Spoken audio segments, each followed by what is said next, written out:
उसने पहला कदम रखा तो आवाज नीचे से नहीं आई, ऊपर से आई, जैसे कोई उसी के सिर के ऊपर चढ़ रहा हो, जबकि ऊपर वाला फ्लोर खाली था और उस बिल्डिंग में पिछले 3 महीनों से कोई रहता ही नहीं था। बस वही रिया और वो आवाज जो हर रात ठीक उसी समय सीढ़ियों पर चलती थी, लेकिन कभी दिखाई नहीं देती थी। रिया ने कभी सोचा नहीं था कि नई नौकरी और नया शहर उसकी जिंदगी में राहत लाएगा, लेकिन जब वह उस पुरानी बिल्डिंग में शिफ्ट हुई तो दरवाजे के अंदर घुसते ही उसे महसूस हुआ कि यहाँ हवा बाकी जगहों जैसी नहीं है। यह धीमी है, भारी है और जैसे किसी की मौजूदगी को उठाए हुए है। रिया को हमेशा से खामोशी से डर लगता था, लेकिन यहाँ की खामोशी में एक अजीब सी हलचल थी, जैसे कोई बहुत धीरे, बहुत सधे कदमों से सीढ़ियों पर आता जाता रहता हो। और यह डर अभी शुरू ही हुआ था। रिया अपने छोटे से बैग के साथ तीसरी मंजिल की सीढ़ियां चढ़ रही थी। सीढ़ियों पर धूल नहीं थी, लेकिन एक ठंड थी, ऐसी ठंड जो बाहर की हवा में नहीं थी, ऐसी ठंड जो किसी के गुजरने से बनती है, किसी इंसान के गुजरने से। लेकिन सीढ़ियों पर कोई नहीं था। वह धीरे धीरे ऊपर बढ़ी और उसे लगा कि रेलिंग में एक बहुत हल्की सी कंपन है, जैसे किसी ने अभी अभी इसे पकड़ा हो और हाथ छोड़ दिया हो। रिया ने खुद को समझाया कि यह सिर्फ थकान है, नई जगह है, नया माहौल है, दिल थोड़ा ज्यादा ही सुन रहा है। लेकिन भीतर कहीं उसकी धड़कन ने कहा, नहीं, यह सिर्फ उसकी कल्पना नहीं थी। कमरा 302 छोटा था, पर साफ था और इतना शांत कि उसकी खुद की सांसें भी बहुत तेज लग रही थीं। रिया ने अपना बैग एक तरफ रखा और जैसे ही वह बैठने लगी, ऊपर से एक आवाज आई, धीमी, नरम, लेकिन बिल्कुल इंसानी। कदमों की आवाज, पहले एक, फिर दूसरा, फिर तीसरा, जैसे कोई बहुत आराम से उतर रहा हो, जैसे उसे कहीं पहुंचने की कोई जल्दी नहीं। यह आवाज उसी दिशा से आ रही थी जहां सामने वाली सीढ़ियां थीं। रिया का दिल अचानक अपनी ही रफ्तार पकड़ने लगा। उसने दरवाजा खोला। गलियारा खाली था। बल्ब की पीली रोशनी हिल रही थी। हवा एकदम शांत थी, लेकिन आवाज अभी भी थी। और यह आवाज ऐसी थी जैसे कोई तीसरी मंजिल की सीढ़ियों पर खड़ा होकर बस एक कदम दूर हो उससे, लेकिन दिखाई नहीं दे रहा हो। रिया ने हिम्मत करके रेलिंग के ऊपर झांका। नीचे पूरा रास्ता खाली था। ऊपर भी कोई परछाई नहीं, पर आवाज वही थी, उसी रफ्तार में, उसी ताल में, जैसे यह किसी इंसान की रोज की आदत हो। रिया ने धीरे से कहा, कौन है? लेकिन कोई जवाब नहीं आया। सिर्फ वही आवाज, जो अब थोड़ी और साफ होने लगी थी। और रिया महसूस कर पा रही थी कि यह आवाज उसकी तरफ बढ़ रही थी। वह अंदर भागी, दरवाजा बंद किया और कुछ पल दीवार से टिककर खड़ी रही। सांसें तेज, दिल भारी और दिमाग में बस एक सवाल, मैं अकेली हूं यहां। फिर यह आवाज कौन है? शाम को जब वह नीचे पानी लेने गई तो केयरटेकर कबीर उससे मिला। शांत आदमी, कम बोलता, लेकिन उसकी आंखें बहुत कुछ देखकर भी चुप रहने वाली लगती थीं। रिया ने पूछा, यहाँ रात में कोई चलता है क्या?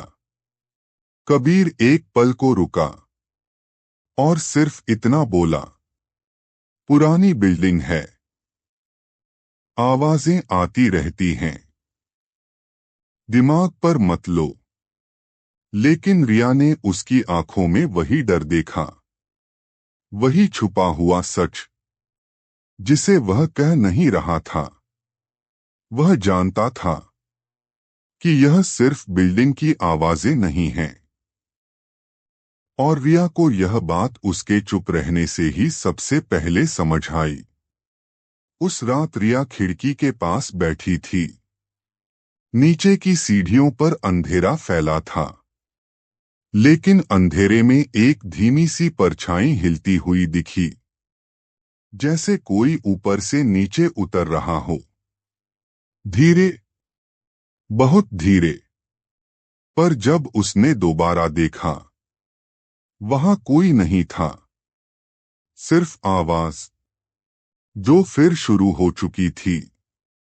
और इस बार रिया को ऐसा लगा जैसे वो आवाज सिर्फ उसी को सुनाई दे रही है। अगली सुबह रिया थोड़ी देर से उठी। रात नींद नहीं आई थी। हर बार जब उसकी आंख लगती, सीढ़ियों की वही आवाज उसके सपनों में घुल जाती, जैसे वह आवाज कमरे में नहीं, उसके अंदर चल रही हो। रिया ने खुद को समझाया कि आज वह सीढ़ियों पर जाकर सब स्पष्ट कर लेगी। कोई है क्या? या यह सिर्फ उसके दिमाग का खेल है? लेकिन जैसे ही उसने दरवाजा खोला, उसके पैरों ने महसूस किया कि सीढ़ियों की रेलिंग अब भी हल्की हल्की कांप रही थी, जैसे कोई अभी अभी गया हो। वह धीरे धीरे नीचे की ओर बढ़ी। हर मंजिल पर वही खामोशी, वही पुरानी दीवारें और वही लौहरेलिंग जिसकी ठंडक एक अजीब बेचैनी पैदा कर रही थी। पहली मंजिल पर उसे एक पुराना नोटिस बोर्ड दिखा, जिस पर कुछ पुराने कागज टंगे थे, ज्यादातर फेडेड। लेकिन एक कोने में एक छोटा सा कागज था, हल्का सा पीला पड़ा हुआ, जिस पर लिखा था, कृपया रात 3 बजे सीढ़ियों का उपयोग न करें, रखरखाव कार्य चल रहा है। रिया ने धीरे से फुसफुसाकर कहा, रात 3 बजे, ठीक वही समय जब आवाजें आती हैं। लेकिन नोटिस की तारीख 3 महीने पुरानी थी और उसके बाद किसी ने इसे हटाया भी नहीं था, जैसे किसी ने जानबूझकर इसे छोड़ दिया हो ताकि लोग वही सोचें जो रिया सोच रही थी, कि यह मेंटेनेंस की आवाज है। पर रिया को आज यह साफ लग रहा था कि यह मेंटेनेंस नहीं था। यह कोई पैटर्न था, कोई आदत, कोई रूटीन, जो रात 3 बजे अपने आप शुरू हो जाती थी। नीचे पहुंचकर रिया ने कबीर को देखा। वह शिकायत रजिस्टर में कुछ लिख रहा था। रिया ने पूछा, कबीर, यह नोटिस 3 महीने पुराना है। क्या रात में मेंटेनेंस होता है? कबीर ने रिया की तरफ देखा। उसकी आंखें गहरी थकान से भरी थीं, जैसे वह यह सवाल सुनने से डरता हो। उसने धीमी आवाज में कहा, नहीं, अब कोई मेंटेनेंस नहीं होता। रिया रुकी, फिर बोली, तो रात में सीढ़ियों पर कौन चलता है? कबीर की उंगलियां कुछ पल के लिए थम गईं। उसने सिर झुकाते हुए कहा, कुछ आवाजें होती हैं जो दीवारें याद रख लेती हैं। समय बीत जाए, लोग बदल जाएं, पर उनकी आदतें वहीं रह जाती हैं। रिया की रीढ़ में एक सिहरन दौड़ गई। उसने कबीर से फिर पूछा, क्या किसी के साथ यहां कुछ हुआ था? कबीर अब भी कुछ नहीं बोला, पर उसकी खामोशी ने जो बताया वह किसी भी शब्द से ज्यादा गहरा था। रिया वापस ऊपर आई और पहली बार उसने तीसरी और चौथी मंजिल के बीच की सीढ़ियों को गौर से देखा। सीढ़ियों के कोने पर पुरानी धूल में एक बहुत हल्की सी लाइन बनी थी, जैसे कोई हर रोज उसी किनारे से चलता हो और उसकी आदत उस लाइन में दर्ज हो गई हो। रिया ने रेलिंग को छुआ। ठंडी थी, बहुत ठंडी, और उस ठंड में एक हल्की सी धड़कन थी, जैसे किसी के कदमों की गूंज लोहे के अंदर फंसी हो। रात को जब घड़ी ने 3 बजने का संकेत दिया, रिया ने अपनी आंखें नहीं छुपाईं, ना दरवाजा बंद किया। वह धीरे से बाहर निकली और सीढ़ियों की तरफ बढ़ी। कदम बहुत हल्के, दिल बहुत भारी। पहला कदम, कुछ नहीं। दूसरा कदम, खामोशी। तीसरा कदम, और अचानक आवाज, ठीक उसके ऊपर, चौथी मंजिल से, धीरे धीरे उतरती हुई। रिया ने सिर उठाया। वहां कोई नहीं था, लेकिन आवाज थी, बिल्कुल साफ, बिल्कुल नजदीक, जैसे कोई अदृश्य महिला हल्की चप्पल पहनकर सीढ़ियों पर उतर रही हो और उसकी सांसें रिया तक पहुंच रही हों। रिया ने हिम्मत करके कहा, कौन है? और इस बार, पहली बार, आवाज रुक गई, पूरी तरह, जैसे वह सुन रही हो, सोच रही हो और इंतजार कर रही हो। रिया एक पल को जम गई। उस पल में एक अजीब सी पहचान थी, जैसे यह आवाज उसने पहले कहीं सुनी हो, किसी पुराने हादसे में, किसी पुराने अतीत में, किसी ऐसे दर्द में जिसे वह याद नहीं करना चाहती। उसने कांपते हुए फुसफुसाकर कहा, तुम कौन हो? और तभी ऊपर की मंजिल के अंधेरे से एक बहुत बहुत हल्की, बहुत धीमी आवाज आई, तुमने मुझे देखा था। रिया का दिल वहीं रुक गया। आवाज फिर बोली, उस दिन और उसके बाद भी सिर्फ तुम सुन सकती थी मुझे। फिर सब शांत हो गया। सिर्फ रिया की सांसें थीं और सीढ़ियों की ठंडी हवा। रिया वापस कमरे में लौटी तो उसकी सांसें अब भी तेज थीं। दरवाजा बंद करते ही उसने महसूस किया कि दीवारें सिर्फ दीवारें नहीं, किसी पुराने राज की तरह घिरी हुई थीं। और वह आवाज, जो अभी थोड़ी देर पहले उसके ठीक ऊपर खड़ी थी, वह अब कमरे के अंदर तक फैली लग रही थी। रिया ने आईने में खुद को देखा। उसकी आंखों में डर कम और हैरानी ज्यादा थी, जैसे उसकी जिंदगी में कुछ ऐसा लौटकर आ रहा हो जिससे वह लंबे समय से भाग रही थी। नीचे से कबीर की आवाज आई, रिया, तुम ठीक हो? रिया धीरे धीरे नीचे उतरी। उसके कदमों में डर नहीं, बल्कि एक अजीब सा खिंचाव था, जैसे यह रहस्य उसे खुद ही अपनी तरफ खींच रहा हो। कबीर ने जब रिया के चेहरे पर थकान देखी तो वह कुछ बोलना चाहता था, पर उसने खुद को रोक लिया। फिर भी रिया ने उसकी आंखों में वह बात देख ली जो कबीर कह नहीं रहा था। रिया बोली, कबीर, तुम कुछ छुपा रहे हो, है ना? कबीर ने सिर झुका लिया। फिर धीरे से कहा, रिया, कुछ बातें बताई नहीं जाती क्योंकि लोग डर जाते हैं। रिया ने कहा, मैं डर नहीं रही, मैं समझना चाहती हूं। कबीर ने पहली बार सीढ़ियों की ओर देखा और बोला, यह बिल्डिंग सिर्फ पुरानी नहीं, यादों से भरी है। कुछ ऐसी यादों से जो मिटनी नहीं चाहती। रिया की आंखें फैल गईं। उसने धीरे से पूछा, किसकी यादें? कबीर की सांस थोड़ी भारी हुई।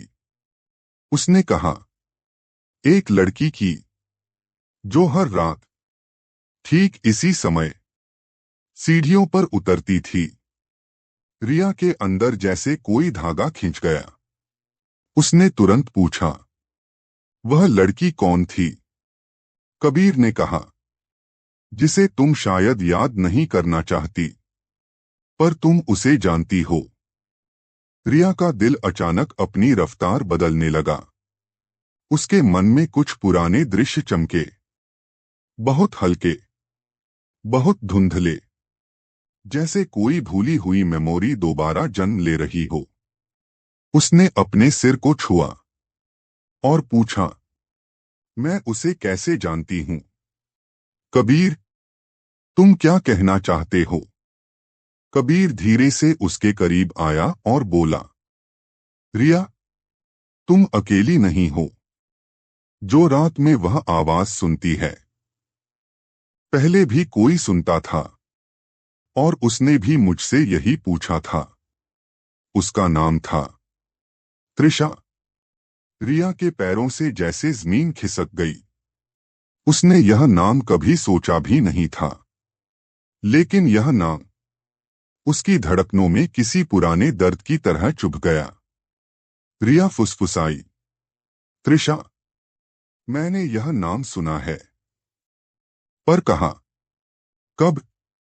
कबीर ने गहरी सांस ली और बोला, क्योंकि तुम दोनों एक ही हादसे से गुजरी थीं, और उस हादसे के बाद त्रिशा कभी वापस नहीं लौटी। लेकिन उसकी आदतें, उसकी चाल, उसकी आखिरी देर रात वाली रूटीन यहीं रह गई। और ये सीढ़ियां उसकी चाल की गूंज को आज भी नहीं छोड़ रही। रिया बिल्कुल स्थिर हो गई। उसके अंदर के दरवाजे खुलने लगे। पुरानी यादें, जो वह भूली हुई थी, वह लौटने लगी। वह तेज रोशनी, वह तेज आवाज, वह गिरती हुई किसी की चीख, वह सीढ़ियां, वह टूटती रेलिंग, और आखिरी बार त्रिशा का हाथ, जो उससे छूट गया था। रिया के अंदर कुछ टूटकर फिर जुड़ गया। उसने कांपते हुए कहा, मैं मैं उस घटना को भूल गई थी। कबीर ने कहा, भूल जाना आसान था, पर यादें चली नहीं गईं। वे नाम बदलकर लौट आईं, कदमों की आवाज बनकर। रिया की आंखों में आंसू आ गए। उसने धीरे से कहा, त्रिशा मेरी दोस्त थी। हम दोनों उस रात साथ थीं। अगर रेलिंग नहीं टूटी होती, तो शायद वह बच जाती। कबीर ने शांत आवाज में कहा, रिया, किसी की गलती नहीं थी, लेकिन तुम्हारा दिल उस रात से कभी ठीक नहीं हुआ। और शायद इसलिए त्रिशा की आखिरी चाल तुम ही सुन सकती हो। और तभी ऊपर से अचानक फिर आवाज आई, धीमी, नरम, पर इस बार जैसे किसी ने रिया को ही पुकारा हो। रिया ने सिर उठाया, आंखें सूख गईं, और उसने धीरे से कहा, कबीर, वह अब भी यहां है। और मुझे लगता है वह मुझसे कुछ कहना चाहती है। कबीर ने कहा, रिया, अगर तुम उससे बात करोगी तो सच सामने आएगा, और यह आवाज खत्म भी हो सकती है। या और गहरी हो सकती है। रिया ने धीरे से रेलिंग पकड़ी। ऊपर अंधेरा था, लेकिन वह आवाज अब दर्द नहीं, एक पुकार जैसी लग रही थी। रिया ने कदम बढ़ाया और कहानी अब उस मोड़ पर पहुंच रही थी जहां आवाजें सिर्फ आवाजें नहीं रहेंगी, वे सच बनकर सामने खड़ी होंगी। रिया धीरे धीरे चौथी मंजिल की तरफ बढ़ रही थी। सीढ़ियों की रेलिंग उसकी उंगलियों के नीचे हल्की कांप रही थी, जैसे कोई बहुत समय से इन सीढ़ियों पर इंतजार कर रहा हो। और रिया के कदम उसकी उसी ओर खींचते जा रहे थे। उसने पहली बार महसूस किया, डर उससे दूर होता जा रहा है और उसकी जगह एक अजीब सी पहचान भरती जा रही है। जैसे वह उस आवाज को सिर्फ सुन नहीं रही, बल्कि समझ भी रही हो। ऊपर पहुंचकर उसने रुककर सांस ली। गलियारा बिल्कुल शांत था। बल्ब की रोशनी धीमी थी, लेकिन हवा में वह वजन था जो किसी मौजूदगी से आता है। रिया ने धीरे से कहा, त्रिशा, क्या तुम यहां हो? कुछ पल खामोशी रही। फिर सीढ़ियों के ठीक ऊपर वाले हिस्से से एक बहुत हल्की, बहुत धीमी आवाज आई। हाँ। रिया की आंखों में नमी आ गई। वह दीवार के सहारे खड़ी हो गई। उसकी सांस कांप रही थी, लेकिन उसकी आवाज बहुत नरम थी। त्रिशा, तुम क्यों नहीं लौटी? उसके बाद एक लंबे पॉज के बाद वही आवाज आई, धीमी, थकी हुई, जैसे कोई बहुत समय से यह शब्द अपने अंदर दबाए बैठा हो। क्योंकि मेरा गिरना मेरी गलती नहीं था, पर मेरा छूट जाना तुम्हारी आंखों में लिखा था। रिया का दिल जैसे किसी ने दोनों हाथों से भींच लिया। उसने तुरंत कहा, नहीं त्रिशा, मैं तुम्हें पकड़ नहीं पाई, पर मैंने तुम्हें छोड़ा नहीं था। आवाज फिर बोली, तुम्हारे हाथ कांप गए थे और मेरे कदम इन सीढ़ियों पर रह गए। रिया का पूरा शरीर सन्न हो गया। यादें उसके अंदर उभरने लगीं। टूटे रेलिंग की आवाज, त्रिशा की चीख और उसके हाथ की उंगलियां जो रिया की उंगलियों से सरक गई थीं। पर रिया अब स्टेबल थी। उसने बहुत धीमी आवाज में कहा, त्रिशा, मैं तुम्हें कभी भूलना नहीं चाहती थी। मैंने खुद को भूलने पर मजबूर किया, क्योंकि अगर याद रखती तो जी नहीं पाती। अंधेरे में कुछ हिला, जैसे त्रिशा खुद एक कदम आगे आई हो। रिया की आवाज और भी शांत हो गई। अगर तुम यहां हो तो इसलिए क्योंकि तुम मुझे कुछ बताना चाहती हो। क्या हुआ था उस रात? सच क्या था? लंबा पॉज, बहुत लंबा। फिर आवाज आई, इस बार उतनी हल्की नहीं, बल्कि उतनी ही साफ जितना किसी इंसान का दर्द होता है। रिया, मैं सीढ़ियों से नहीं गिरी थी, मुझे धक्का दिया गया था।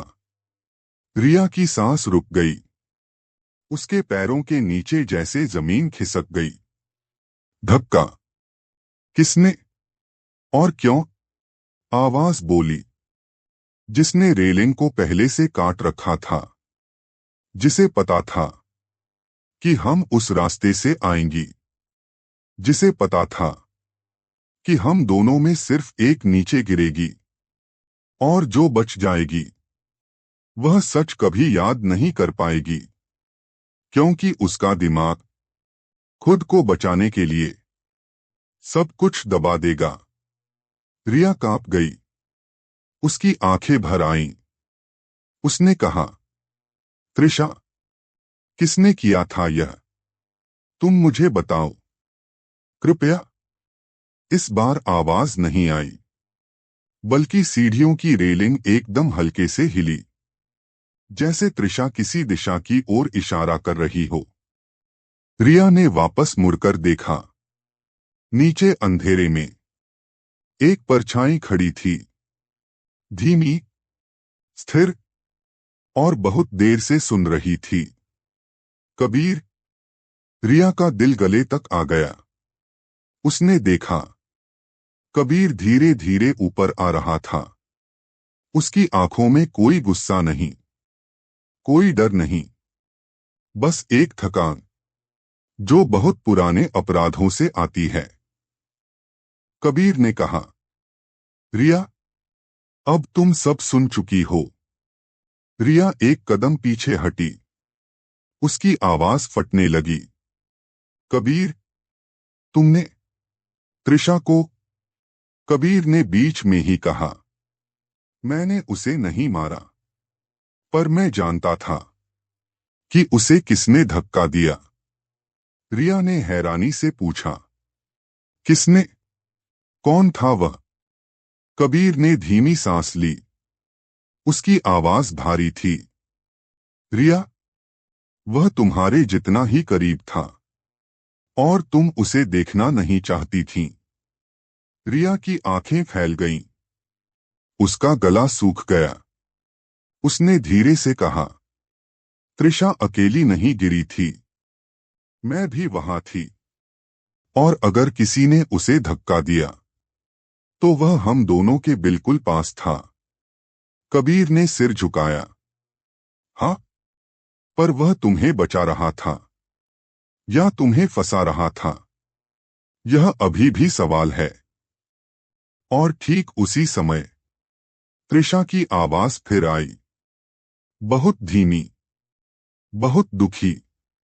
रिया, जिसने मुझे गिराया वह तुम्हारे बहुत पास है।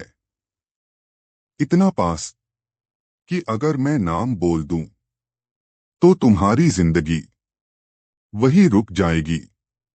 रिया अब कांपते हुए खड़ी थी। उसने कहा, त्रिशा, कृपया सच बता दो, मैं सह लूंगी। अंधेरा कुछ और गहरा हुआ, और त्रिशा की आखिरी पंक्ति गूंजी, तुम्हारा हाथ नहीं फिसला था रिया, तुम्हें किसी ने पीछे खींचा था और मुझे आगे धक्का दिया था। रिया की आंखों में आंसू बह निकले। वह समझ सकती थी कि यह सच अब उसे बदल देगा, और कहानी अब उस लम्हे में प्रवेश कर चुकी थी जहां किसी का नाम सामने आएगा और सब कुछ उलट जाएगा। रिया की सांसें भारी हो रही थीं। त्रिशा की आखिरी बात उसके कानों में अटकी हुई थी। किसी ने उसे पीछे खींचा था और त्रिशा को धक्का दिया था। पर कौन? कौन था वह जो उस रात उनके बिल्कुल पास था और जिसकी वजह से आज तक उसकी यादें टूटी पड़ी थीं? रिया ने धीरे से रेलिंग पकड़ी और उसकी उंगलियों में फिर वही थरथराहट आई, वही रिदम, वही चाल जो हर रात 3 बजे सुनाई देती थी। जैसे त्रिशा अब भी उतर रही हो, कदम दर कदम, सच तक पहुंचने के लिए। उसने नीचे खड़े कबीर की तरफ देखा। कबीर की आंखों में एक भारी सच दबा हुआ था। वह ऊपर आया। उसके कदम बहुत धीमे, बहुत सावधान, जैसे हर शब्द कहने से पहले वह खुद को संभाल रहा हो। रिया ने कांपती आवाज में पूछा, कबीर, किसने त्रिशा को धक्का दिया था? तुम सच जानते हो? किसने किया वह? कबीर उसके सामने खड़ा हो गया। कुछ पल खामोशी रही, लंबी, काटने वाली। फिर उसने कहा, रिया, जिसने त्रिशा को गिराया वह सिर्फ किसी और का नहीं, तुम्हारा अपना डर था। रिया ने हैरानी से देखा। उसने कहा, कबीर, यह कैसा झूठ है? मैं क्यों त्रिशा को धक्का दूंगी? मैं उसे बचाना चाहती थी। मैंने उसका हाथ पकड़ा था। कबीर ने धीरे से सिर हिलाया। नहीं रिया, तुमने उसका हाथ पकड़ा नहीं, त्रिशा ने तुम्हारा पकड़ा था। रिया एक कदम पीछे हट गई। उसका दिल जोर से धड़कने लगा। कबीर आगे बोला, उस रात रेलिंग कमजोर थी। त्रिशा लड़खड़ाई। उसने तुम्हें पकड़ा। तुम पीछे गिर रही थीं। तुम्हारी सांस रुक रही थी। और जब वह तुम्हें बचाने की कोशिश में खुद झुक गई तो रेलिंग टूट गई और वह नीचे गिर गई। रिया की आंखें भर आईं। उसने फुसफुसाकर कहा, तो त्रिशा मुझे बचा रही थी। कबीर की आवाज टूटने लगी। हाँ, और तुम उस सदमे से इतनी टूट गई कि तुम्हारा दिमाग उस पूरी घटना को उल्टा कर बैठा। तुम्हें लगा तुमने उसे छोड़ा, पर सच में उसने तुम्हें बचाने के लिए खुद को छोड़ दिया। रिया के अंदर जैसे कोई दीवार गिर गई। वह घुटनों पर बैठ गई। उसकी आंखों से आंसू बहते रहे। इतना दर्द, इतनी पहचान, इतनी देर बाद। ऊपर से फिर वही आवाज आई, धीमी, नरम, मैंने तुम्हें छोड़ा नहीं था रिया। मैं तुम्हें पकड़कर रखे हुए थी। आखिरी पल तक। रिया ने सिर उठाया। उसकी आंखों में दिल टूटने की नमी थी। उसने कहा, त्रिशा, मैं तुम्हें याद नहीं कर पाई। मैंने तुम्हें भुला दिया। आवाज बोली, नहीं, तुमने मुझे नहीं भुलाया। तुमने खुद को बचाने के लिए दर्द को बंद कर दिया। सीढ़ियों में हवा भारी हो गई, जैसे किसी अदृश्य हाथ ने रिया के कंधे को छुआ हो। बहुत हल्का, बहुत शांत। रिया धीरे से बोली, त्रिशा, क्या तुम अब जा सकती हो? क्या तुम्हें अब सुकून मिल सकता है? आवाज धीरे धीरे फीकी होने लगी, जैसे धूप से मिटता कोई धुआं। और आखिरी बार उसने कहा, अब जब सच बाहर आ गया, मेरी चाल भी रुकेगी। और तुम अब खुद को फिर से जी सकोगी। सीढ़ियां शांत हो गईं, पूरी तरह। कोई आवाज नहीं, कोई थरथराहट नहीं। रेलिंग स्थिर थी, हवा स्थिर थी। त्रिशा की कदमों की गूंज, जो इतने महीनों से रिया का पीछा कर रही थी, अंततः समाप्त हो चुकी थी। रिया ने गहरी सांस ली, जैसे उसकी छाती का पुराना वजन हट गया हो। उसने कबीर की तरफ देखा। कबीर की आंखों में राहत और पछतावा दोनों थे। कबीर ने कहा, रिया, अब यह बिल्डिंग तुम्हें नुकसान नहीं पहुंचाएगी, क्योंकि जो याद यहां अटकी थी वह अब अपने रास्ते जा चुकी है। रिया धीरे से मुस्कुराई, दुख में डूबी हुई, पर मुक्त। वह नीचे उतरी। हर कदम पर उसे महसूस हुआ कि कोई अदृश्य बोझ अब उसके साथ नहीं है। सीढ़ियां अब सिर्फ सीढ़ियां थीं, यादों की जेल नहीं। और जब वह आखिरी सीढ़ी पर पहुंची तो हवा ने हल्की सी सरसराहट की, जैसे कोई अलविदा कह रहा हो। रिया ने फुसफुसाकर कहा, अलविदा त्रिशा, और धन्यवाद। अंधेरा शांत रहा, लेकिन उस खामोशी में एक शांति थी, जो पहली बार उस बिल्डिंग में उतरी थी। कुछ आवाजें इसलिए नहीं आती कि वे डराना चाहती हैं, कुछ इसलिए आती हैं क्योंकि वे अधूरा सच लेकर चल रही होती हैं। रिया की कहानी त्रिशा के दर्द से शुरू हुई और सुकून पर खत्म हुई। और यह हमें याद दिलाती है कि हर कदम की एक कहानी होती है। और हर कहानी का एक सच। अगर यह कहानी आपके दिल को छू गई, अगर आपको लगा कि कुछ रहस्य डर से नहीं, दर्द से बनते हैं, तो अगली कहानी आपका इंतजार कर रही है। अगली बार एक नई जगह होगी, एक नया सच होगा और एक ऐसी आवाज जो फिर किसी रात आपको बुलाएगी। चैनल को सब्सक्राइब कीजिए, हेडफोन्स लगाइए और याद रखिए, सीढ़ियों की हर आवाज डर नहीं होती, कभी कभी किसी का आखिरी प्यार होती है।